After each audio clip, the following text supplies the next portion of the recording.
Godzilla versus Kong आ चुकी है, मगर इसको लेकर इतनी स्पेशल बात क्या है? मेरे दिल दिमाग और कलेजे में यह सवाल कब से गूंज रहा था, क्योंकि इससे पहले की मॉन्स्टरवर्स मूवीज को तो लोग ज्यादा भाव नहीं देते थे। तो इसमें स्पेशल सी बात क्या है, खास करके इंडिया में? तो इन्हीं सारी मुद्दों के ऊपर हम चर्चा करने जा रहे हैं। मगर उससे पहले हेलो एवरीवन, मैं हूं पीजे और आप देख रहे हैं पीजे एक्सप्लेन।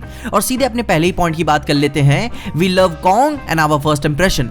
इसमें कोई दो राय नहीं है कि हम कॉन्ग को पसंद करते हैं और हम इसे क्यों पसंद करते हैं। अपने 2005 की पीटर जैक्सन के इंप्रेशन की वजह से, क्योंकि 2005 का साल अपने इंडियन फैंस के लिए बहुत ही अच्छा रहा। उसी साल नार्निया की शुरुआत हुई, स्नेप बिना नाक के जिंदा हुआ, क्रिस्टोफर नोलन की बैटमैन बिगिंस रिलीज हुई और इंडिया में एनिमेटेड फीचर फिल्म दी हनुमान भी रिलीज हुई, जो कि बॉक्स ऑफिस पे हिट रही।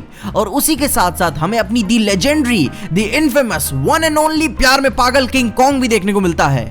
और ये मुझे डिफाइन करने की कोई जरूरत नहीं है कि इंडिया में वानर वंश को कितनी इज्जत दी जाती है। पीटर जैक्सन की रिक्रिएटेड किंग कॉन्ग मूवी इतनी आइकॉनिक थी कि इंडिया क्या पूरा वर्ल्ड सिनेमा इसके एक्सीलेंस को नहीं भूल सका।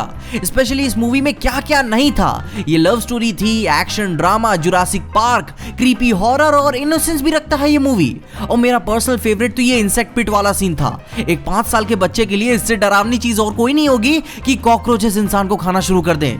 तो भाई 2005 का साल अपनी इंप्रेशन बहुत ही तगड़ा छोड़ के गया है। हमारे लिए किंग कॉन्ग सुप्रीम आइडल बना है। भले ही दूर से बंदर दिखता हो, मगर ये किसी टाइटन गॉड से कम नहीं। उसके बाद अपना एक बहुत ही अजीबोगरीब पॉइंट आता है, जिसे सुन के काफी लोग अच्छा नहीं भी महसूस करेंगे, क्योंकि हमें झगड़ा देखना पसंद है। और ये काम हम अपने आज से ही नहीं करते आ रहे हैं। अगर हम अपने एंशिएंट वर्ल्ड की हिस्ट्री में बहुत ही पीछे जाएंगे तो पता चलेगा कि यहाँ पे इंसान और इंसान, इंसान और जानवर, या फिर जानवर और जानवर को भी कमर्शियल और सोशल पर्पसेस की वजह से लड़ाया जाता था।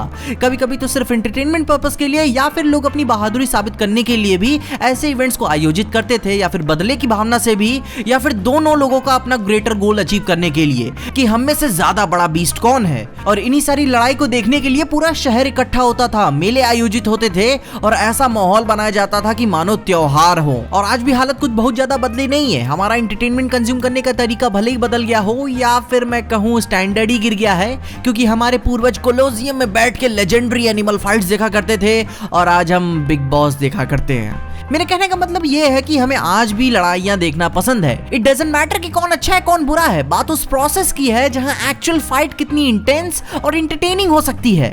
अब खैर अपनी टेक्नोलॉजी बहुत ही ज्यादा एडवांस हो चुकी है। अब तो किसी का जान माल का नुकसान भी नहीं होता।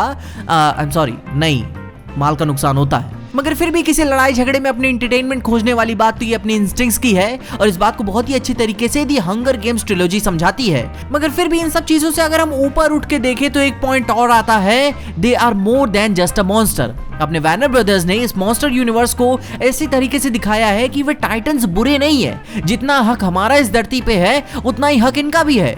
मगर सिनेमा के फिक्टिशियस कहानी से हटके अगर हम देखें तो ये सारे के सारे टाइटन्स अलग अलग रिलीजन्स, कस्टम, बिलीफ्स में अलग अलग सैक्रेड भागीदारी रखते हैं। क्योंकि जैसे मैंने आपको कॉन्ग के बारे में बताया कि इंडियन माइथोलॉजी में कितनी बड़ी रिस्पेक्ट है इसकी, और 2005 में भी इसकी इज्जत के मद्देनजर रखते हुए इसकी पर्सनैलिटी में 4 चांद लग गए। इसके अलावा मैंडरिन चाइनीज माइथोलॉजी में भी monkey king also known as Sun Wukong भी एक बहुत ही पावरफुल, सेल्फलेस और पवित्र जीव माना गया है। और जिन लोगों ने इसकी मूवी ऑलरेडी ही देख ली है तो कसम से काफी अच्छा टेस्ट है तुम्हारा।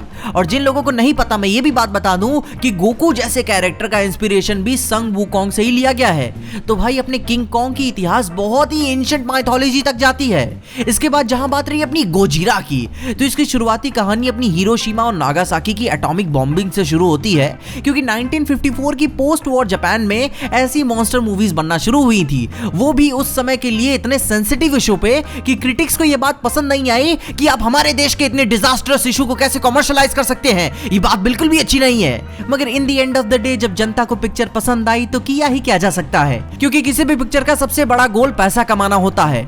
और अगर उसके बाद भी कुछ जान बच जाती है तो ऑडियंस को प्लीज करे वो। अब हाँ, अपने उस समय के गॉडजिला मूवी ने न्यूक्लियर होलोकॉस्ट का फायदा उठाकर अपनी पिक्चर को सक्सेस तो बना लिया, एक तरीके से कहा जा सकता है। मगर ये मूवी अपना बहुत ही बड़ा वर्ल्ड वाइड कल्चरल फिनोमेना रखती है। तो गुरु लोग, ये सारे कुछ रीजंस थे कि हमें स्पेसिफिकली गॉडजिला वर्सेस कॉन्ग को लेकर इतनी हाइप क्यों है, क्योंकि ये हमारे एंशिएंट हिस्ट्री तक से हमारा कनेक्शन रखती है। इसके अलावा अगर आपको कुछ रीजंस या पॉइंट पता है कि हाँ ये कुछ मुद्दों की वजह से भी हमें इनका झगड़ना पसंद है, तो कमेंट्स में उसके बारे में मुझे जरूर बताएं जो मैंने मिस कर दिए हों। मुझे बहुत ही अच्छा लगेगा आपका पर्सपेक्टिव पर्सपेक्टिव जान के। इसके अलावा अगर आपको इस वीडियो में देखे कुछ भी अच्छा लगा, खुशी या मजा आया तो लाइक मार दो इस वीडियो को। इस चैनल पे कहीं से भी नया आ गया हो तो सब्सक्राइब तो मार देना इस चैनल को। और अगर आपको वीडियो ज्यादा ही पसंद आ गई तो अपने दोस्तों शेयर कर देना।